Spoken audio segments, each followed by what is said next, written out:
I just think it's so wonderful that you and Elizabeth are going to see Gail. Elizabeth must be absolutely thrilled.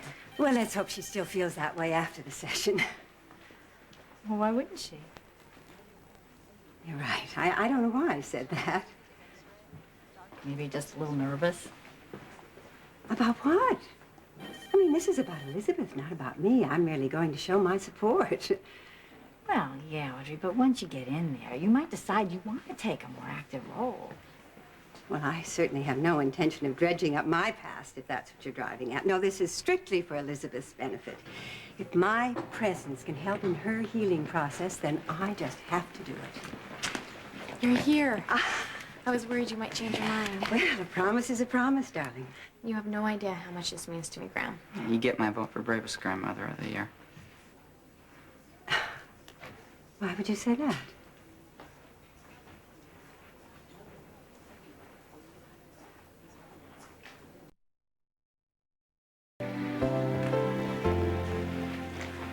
Lucky didn't mean anything, Graham. I was just thinking it's so unusual for a grandmother to do something like this. And what a great thing it is that you'd be willing. He was only trying to say how much he admires you. Absolutely. Well, I hardly think joining my granddaughter in a therapy session deserves so much commentary. Oh, I am so sorry to keep you all waiting. I've been running a little late. Shall we go into my office? Sure. I'll see you later. I'll be right here.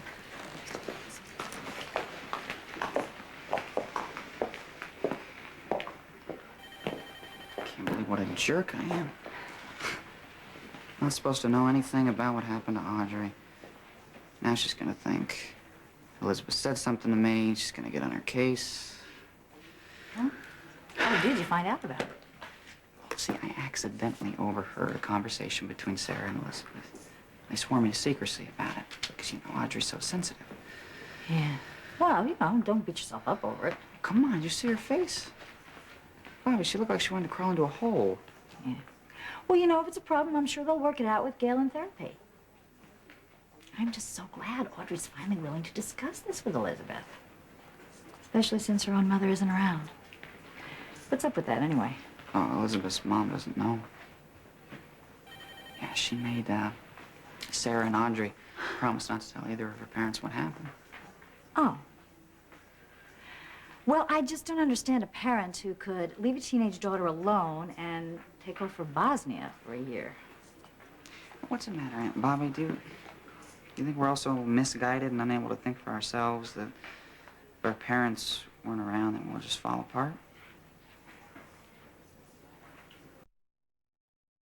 I suppose your idea of a good parent is one who facilitates your birth and then leaves you alone for the rest of your life? Well, if the only alternative is to stick around and lie and to pretend to be something you're not, then yes. Why not? I mean, it's a lot easier on everyone, isn't it? Well, forgive me, but you don't have a clue how lucky you are. Where do you suppose you would be if you didn't have two parents who love you and care about you the way Luke and Laura do? I probably ought to leave before I say something you really don't want to hear. Yeah, Lucky, you're really good at that, I've noticed. You know, you may have been able to dismiss your parents and may have bullied them into submission, but that is not going to work with me. Your parents have loved you since the day you were born. They would have gladly have laid down their lives for you. And even after all the garbage you have dumped on them, they still love you. So that's why Dad took off, right? Your dad took off because he thought he was making it easier for you and for Laura. And for reasons I don't understand. No matter how much abuse you continue to heap on your mother, clearly she adores you, and she keeps on coming back for more. That's right. See, when you marry the man who raped you, it must just become a natural way of life. You are so busy being angry and vindictive about things, you don't comprehend how lucky you are. You know, some people don't even have parents, much less two who care so much about them. And yet, instead of being grateful, all you can think about is how betrayed you feel over something that happened before you were even born. And leave. Don't bother. I'll save you the trouble.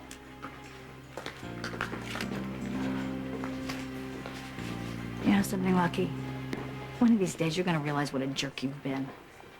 I hope it's not too late to make amends.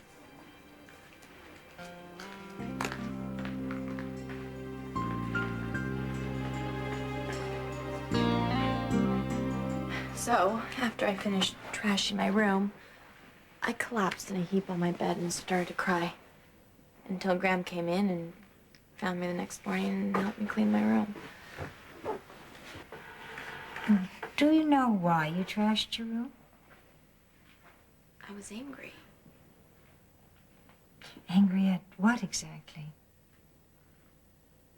At everything. The man who raped me, at the realization that not only will I never know who this guy is, but he got away with it. Do you know how powerless and humiliating that makes me feel? It's like I'm choking on this poison every day and I can't seem to get it out of my system. Why do you think of it as poison? Because it's eating me up inside. Well, what if you tried to think of the poison as a stain that eventually will just wash away? Yeah, because it won't, I know. No matter what I do, it's constantly bubbling inside of me and it makes me feel like I'm gonna drown in it all over again. Audrey, you look as if you might have something to add.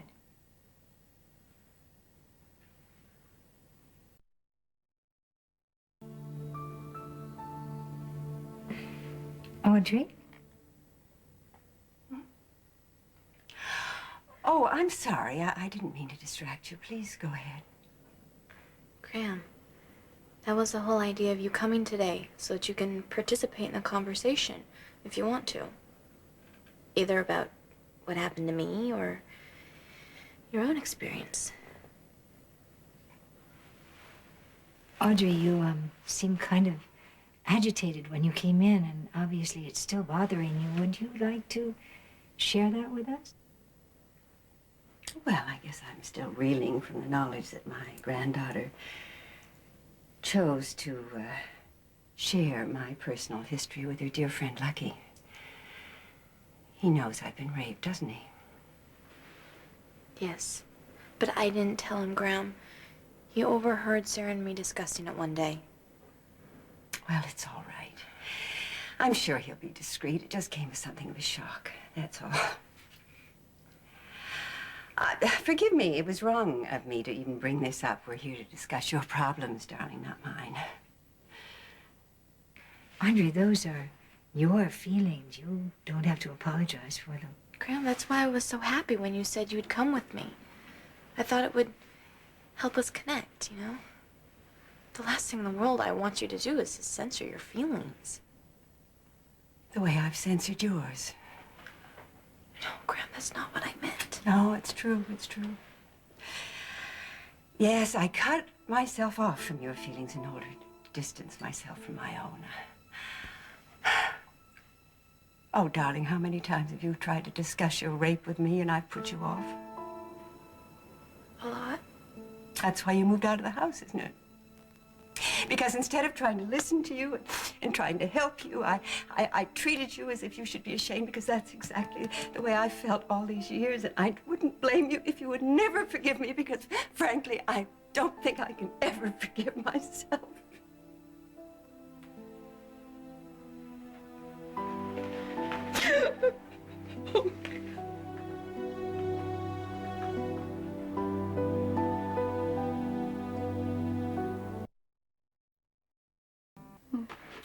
Oh, thank you.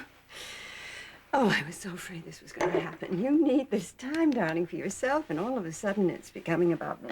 No, Oh. Graham, it's okay. No, it isn't. What happened to me years ago is over and done with. I should be helping you, not the other way around. You sound as if you've never done anything for me. Well, name one thing that I've helped you with since the night you were raped. How about when you come into my room at night to check on me? And you arrange my quilt, you smooth back my hair, and you sit in that chair across from my bed for hours just watching, because you know how afraid I am to go to sleep. And how about when you help me clean my room, you didn't say a thing to make me feel bad. No. And how about you just being here today?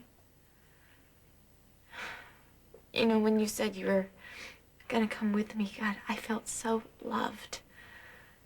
But nothing compared to how I feel listening to you say what's in your heart.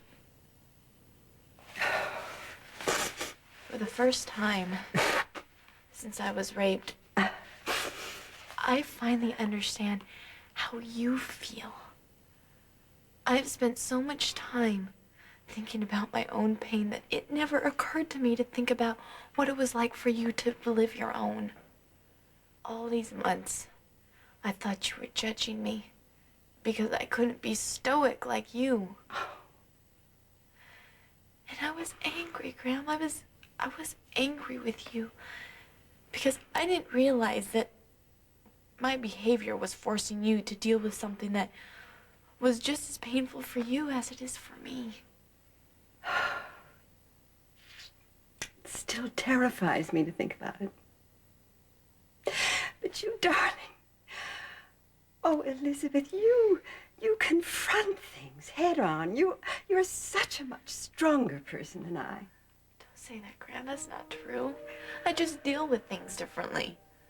I tried to ignore my feelings all these years, thinking they'd go away, but they're still there and they still hurt. You did the best you could do. All you can ask of yourself. You have nothing to be ashamed of. And neither do I.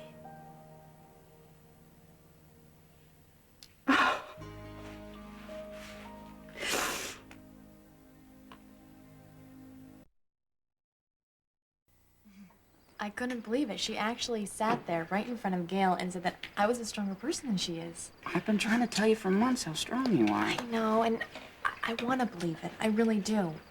My grandma's done so many wonderful things with her life and helped so many people. It's like, what have I done so far? Well, you were a good friend to me when I needed it. Yeah, right. You're the one that kept me above water. Why do you have so much trouble seeing it? Well, you say I'm the only person you can talk to. Why is it so difficult for you to understand that it works both ways? I don't know. I guess I don't think of myself as being someone who can help anybody else. The only thing I know about being a friend is what I've learned from you.